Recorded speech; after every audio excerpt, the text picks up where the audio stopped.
להגשים את חלומי, נושא בשורה רעה. אני אומר לכם כבר בראשית הדברים, ההתנדבות שלכם זאת אחת העשיות החשובות ביותר במציאות הישראלית,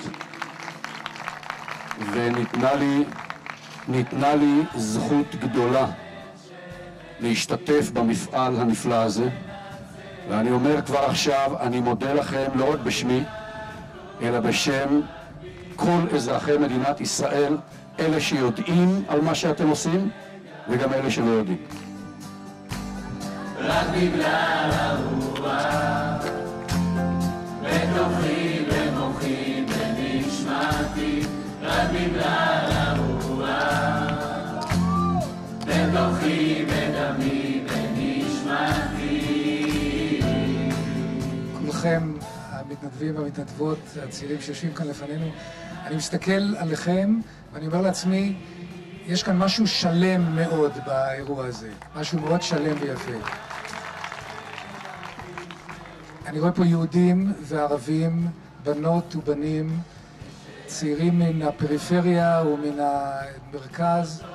התופעה הזאת של שירות אזרחי ושירות התנדבותי, שירות לאומי, היא הרחבה של המעגל הקטן, הראשוני הזה של משפחה, הרחבה שלו לכל המדינה ולכל החברה.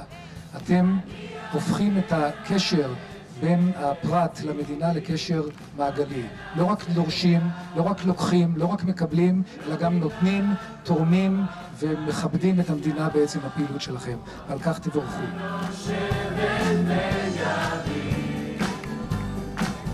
רק בגלל הרוח, בתוכי, במוחי, בנשמתי, רק בגלל הרוח, בתוכי, בדמי, בנשמתי. הדבר שמאחד אותנו לאחדות שלמה זה הטוב שבתוכנו. אז מה שאני מאחד לכל החבורה הזאת, שמה שראינו כאן היום יגדל ויהיה לעדרים, ונראה את העולם כולו צועד בדרך הזאת. איך בטוב מרבים שמחה, איך בטוב מרבים אחדות, איך בטוב בונים עם שיהיה מופת לכל העולם כולו. לא בגלל הכוח, רק בגלל הרוח הנושבת בגבי, רק בגלל הרוח, בתוכי, במוחי, בנשמתי, רק בגלל הרוח, בתוכי, בדמי, בנשמתי, רק בגלל הרוח, בתוכי, במוחי, בנשמתי, רק בגלל הרוח, בתוכי,